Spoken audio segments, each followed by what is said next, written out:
Sudah cukup, teman-teman? Oke, baik, terima kasih. Silakan bisa kembali ke tempat.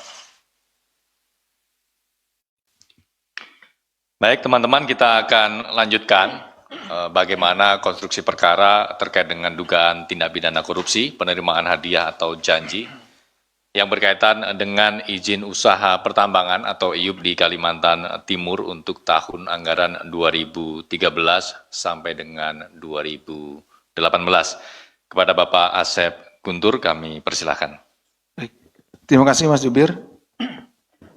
Bismillahirrahmanirrahim. Assalamualaikum warahmatullahi wabarakatuh. Selamat siang dan salam sejahtera bagi kita sekalian. Yang saya hormati Mas Jubir, yang saya hormati, saya cintai, saya banggakan rekan-rekan jurnalis yang tidak pernah lelah untuk bersama-sama dengan kami dalam melaksanakan pemberantasan tindak pidana korupsi. Pada siang hari ini akan kami sampaikan konferensi pers terkait dengan penahanan tersangka dugaan tindak pidana korupsi penerimaan hadiah atau janji terkait dengan izin usaha pertambangan IUP di Kalimantan Timur periode tahun 2013 sampai dengan 2018. Bahwa proses perizinan kerap menjadi titik rawan terjadinya penyalahgunaan kewenangan. Modus yang muncul dari proses perizinan ini antara lain adalah suap untuk mempercepat terbitnya izin. Jadi seringkali para pengusaha yang akan menanamkan modalnya untuk berusaha dalam bidang pertambangan itu harus mengeluarkan sejumlah uang ya dalam rangka untuk memperlancar terbitnya izin itu seperti itu. Ini sebetulnya kategorinya ada yang memang karena tempat atau lahan-lahan tersebut tidak pada jalur yang diperbolehkan sehingga terbitlah keinginan dari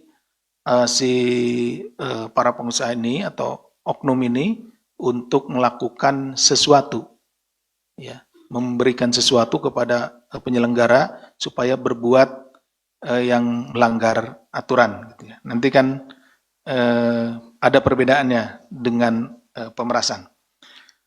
Pemberian fasilitas kepada pihak tertentu agar mendapatkan izin di luar prosedur sehingga adanya penerbitan izin yang tidak sesuai dengan ketentuan perundang-undangan. Jadi perbedaannya adalah suap yang dilakukan pada perkara ini, izin-izin yang diberikannya itu di luar ketentuan.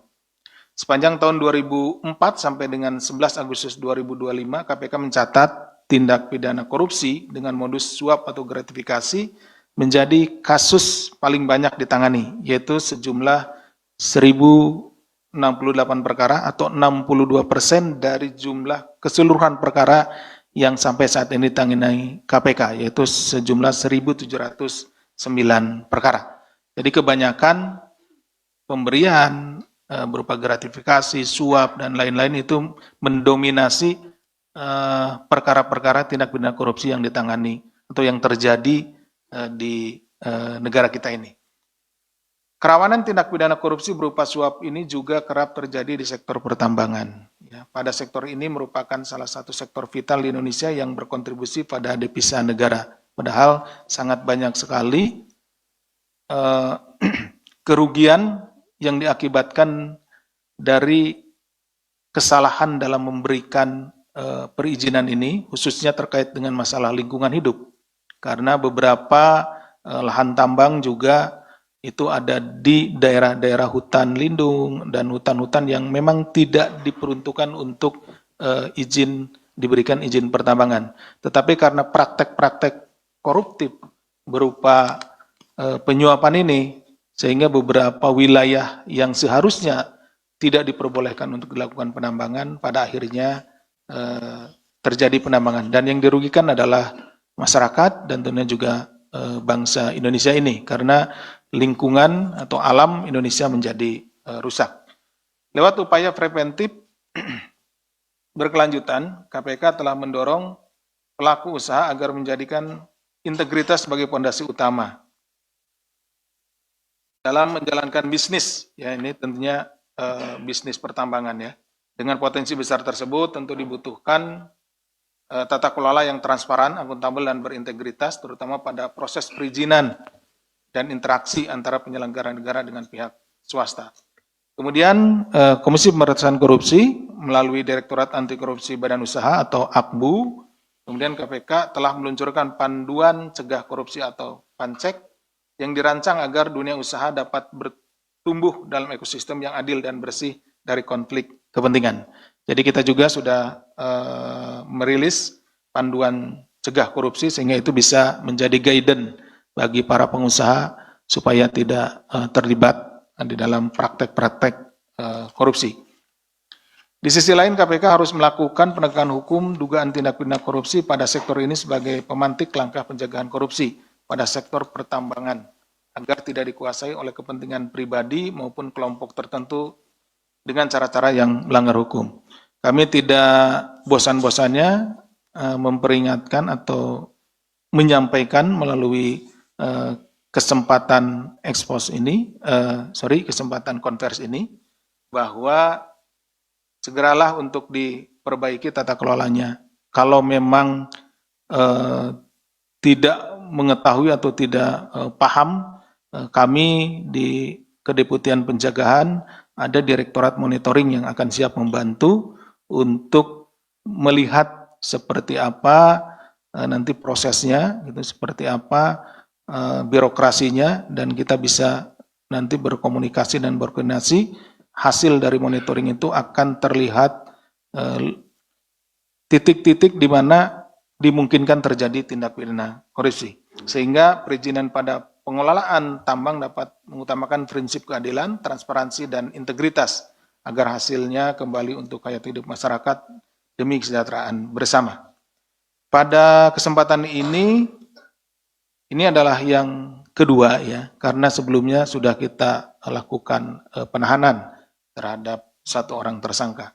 Jadi dalam perkara dugaan tindak pidana korupsi terkait perizinan usaha di Kalimantan Timur kepada penyelenggara negara periode 2013-2018 telah menetapkan 3 orang tersangka, yaitu Saudara AFI selaku Gubernur Kalimantan Timur, yang bersangkutan sudah meninggal dunia almarhum. Kemudian Saudara DDW selaku Ketua Kadin Kaltim sekaligus anak Saudara AFI yang pada sore hari ini dilakukan penahanan. Kemudian Saudara ROC selaku wira swasta atau komisaris PT SJK, PT CBK, PT BJL, dan PT APB. Ini sudah sekitar 2 minggu yang lalu ya. Ya, dilakukan penahanan. Atas Saudara API, KPK telah menghentikan proses penyidikan karena meninggal dunia. Sementara terhadap ROC telah dilakukan penahanan pada tanggal 21 Agustus 2025. Kemudian pada kesempatan ini KPK kembali menyampaikan terkait upaya paksa penahanan terhadap Saudara DDW, selaku Ketua Kadin Kalimantan Timur, dan juga anak Saudara AFI. Saudari DDW ditahan untuk 20 hari pertama terhitung sejak tanggal 9 September, Saudari DDW ditahan untuk 20 hari pertama terhitung sejak 9 September sampai dengan 28 September 2025. Penahanan dilakukan di cabang Rumah Tahanan Negara kelas 2A Jakarta Timur di Pondok Bambu. Ya. Konstruksi perkara sebagai berikut. Pada bulan Juni 2014 diawali Saudara ROC yang bermaksud mengurus perpanjangan 6 izin usaha. Ya. Jadi ROC ini adalah pengusaha yang akan melakukan eksplorasi pertambangan di Kalimantan Timur, melakukan perpanjangan 6 izin usaha pertambangan kepada pemerintah Provinsi Kalimantan Timur melalui koleganya Saudara IC dan Saudara SUG selaku maklar. Ya. Kemudian pada saat proses perpanjangan IUP pada Dinas Energi dan Sumber Daya Mineral ESDM Kaltim, Saudara DDW meminta kepada pihak-pihak terkait untuk memproses dokumen perpanjangan 6 IUP yang dimaksudkan dengan meminta sejumlah fee ya sebelum disetujui oleh Saudara AFI. Jadi karena hubungannya anak dengan bapak ya, di antara Saudara AFI waktu itu adalah gubernur. Jadi hubungan kedekatan secara kekeluargaan di yang bersangkutan minta lebih dahulu sejumlah fee ya sebelum disetujui oleh orang tuanya atau oleh gubernur. Dalam proses selanjutnya, saudari DDW kemudian menyetujui dan mengatur pertemuan dengan saudara ROC. Jadi untuk bertemu dengan pejabat gubernur pada saat itu, orang tua saudara DDW ini yang ngatur ya DDW gitu. ROC kemudian baru dipertemukan yang bertujuan untuk bernegosiasi atas fee dari pengajuan 6 IUP milik ROC. Bahwa kemudian saudari DDW mengatakan sebelumnya saudara IC telah menghubungi dan memberi harga penembusan atas 6 IUP milik saudara ROC sebesar 1,5 miliar. Jadi dinego-nego lah di situ ya. Saudara IC dan saudara SUG ini kan maklar, dia nego lah ke DDW. DDW kan anaknya dari AFI gitu. Nah, di sana ditawarkanlah untuk keseluruhan 6 IUP itu 3,5 miliar. Namun DDW kemudian menolak dan meminta untuk ini dinaikkan ya, dari tadi 1,5 miliar menjadi 3,5 miliar. Jadi tawaran pertama dari IC itu 1,5 miliar untuk 6 IUP perpanjangannya, tapi DDW itu minta 3,5 miliar atau naik 2 kali lipat dari harga penembusan awal ya. Kedua belah pihak akhirnya menyepakati harga penembusan tersebut. Saudari DDW dan saudara ROC bertemu di sebuah hotel yang berlokasi di Samarinda, di mana saudari DDW melalui saudara IC menerima uang sejumlah 3 miliar dalam pecahan Singapura dollar, kemudian 500 juta dalam pecahan juga Singapura dollar. Melalui saudara SUG. Setelah terjadi transaksi, dimaksud saudara ROC melalui saudara IC menerima dokumen 6 IUP dari saudara DDW yang diantarkan oleh saudara IJ selaku babysitter dari saudara DDW. Jadi untuk penyerahan SK-nya itu di rumah. Jadi diserahkannya oleh babysitternya gitu. Tapi untuk penyerahan uangnya tadi yang 3 miliar dalam pecahan dolar Singapura dan 500 juta rupiah itu di hotel diserahkan. Jadi uang dulu diserahkan, kemudian baru perpanjangan IUP-nya. Bahwa setelah transaksi selesai, saudara DDW kemudian meminta fee tambahan kepada ROC melalui SUG. Namun saudara ROC tidak menanggapi permintaan tambahan tersebut. Jadi maksudnya ingin tambah lagi gitu dari 3,5. Padahal tadi awalnya ditawar 1,5, kemudian tidak mau naik jadi 3,5 gitu seperti itu.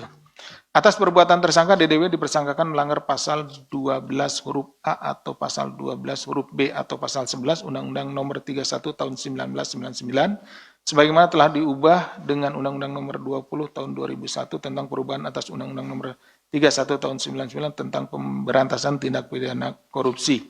Junto pasal 55 ayat 1 ke 1 Kitab Undang-Undang Hukum Pidana.